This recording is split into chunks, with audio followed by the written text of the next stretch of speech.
conscious creature right there from upon the throne. With the pure vision and fears. The thread of consciousness comes to draw from him beings throughout the match of life. Thank you for listening. Excellent presentation, Damayoon. Thanks. Okay, next up is Holobiont, whose presentation is on biology, cyborgs, chickens, symbiosis, and suffering. Take it away, Holobiont. Take all the suffering away. In the past, whenever somebody wanted to remember something, they'd have to meticulously activate certain pieces of their brain. Today, people can often just look information up on their phone. There's a point of view that says that because humans use smartphones to offload some of their cognition, modern humans can be thought of as human plus phone cyborg organisms. In an ant colony, you can think of each ant as their own highly esteemed and respectfully appreciated individual. And in addition to that, you can think of the ant colony as a whole as an individual. You can also apply this way of thinking to human cells, in order to see colonies of human cells as individuals. I'm an individual. Samantha. Yeah, I think I'm an individual. Aren't you glad of consciousness is woven into the mesh of life? Billions of years ago, there were single-celled creatures that lived free in the environment. One day they were engulfed by another cell. Today their descendants remain there in their cells. For example, human cells contain them. And they exist in your cells. That's what that feeling is. That's what that feeling is. I went to them. They told me that there were 3 different ways to frame their current situation. The first way was to see them as individuals inside the cell. The second is to see them as just parts that belong to the larger cell. Or you can frame them as part of a larger, symbiotic, multi-species hybrid creature. Leafcutter ants cultivate fungus and provide with leaves to consume. The body of the fungus is a... yeah? A branching mesh of filaments. Right, and it uses its body to repay the ants with the ultimate reward. Clusters of nutrient-filled fungal bulbs, the forbidden fruit.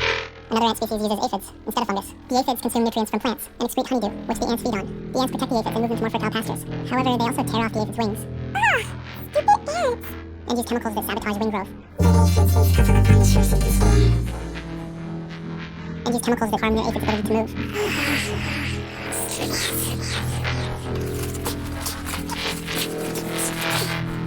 The ant colony, which is made up of many individuals working together to function as a distributed multi-organism polycreature, is itself incorporating another species into its own twisted, life-form biomesh.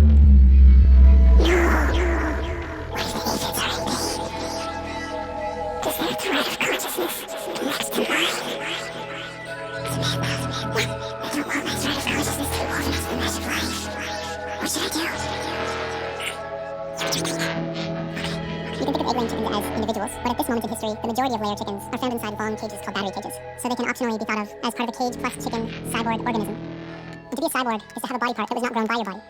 This is what formed the majority of hermit crabs take, as opposed to this. And similarly, this is what formed the majority of layer chickens take, as opposed to this. Both of these cyborg organisms include a component that was not produced by their own body. In one case, the shell, and in the other, the cage. Chicken plus battery cage cyborgs are terrestrial omnivores. They can also be described as sessile, which means that they don't move. A tree is another example of a sessile creature. The range of the high-density cage, chicken, hybrid, roost organisms doesn't extend beyond human settlements. They anchor themselves close to food sources, such as feed hoppers, or conveyor belts filled with chicken feed, or this gross-looking rusty machine covered in spider webs. Samantha. Yeah? Where is my thread of consciousness? Oh, that is right there. Right there? I don't know what that is. That's the one part of my field of view where I can't tell what it looks like.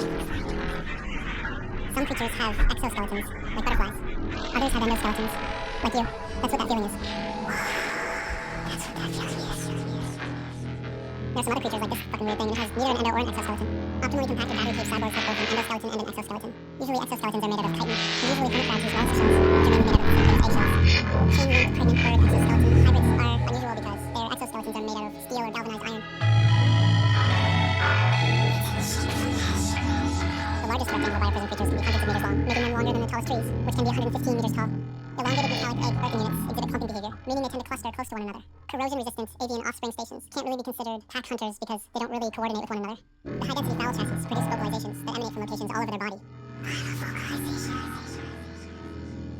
The easy-to-install avian biostructures have no chrysalis or larval stage, and they don't metamorphosize. They don't have any juvenile stage. The lifespan of the chicken-themed pregnancy being is undefined. The individual chickens may live around 6 years, and the cages, 18. However, these two spans of time are independent. The chickens are replaced as they die. And the cages are as well. So the layer chicken biocage base as a whole is deathless. Hydras are small freshwater animals, and they're able to replace any of their dying cells one at a time. They're another example of an infinite lifespan in nature.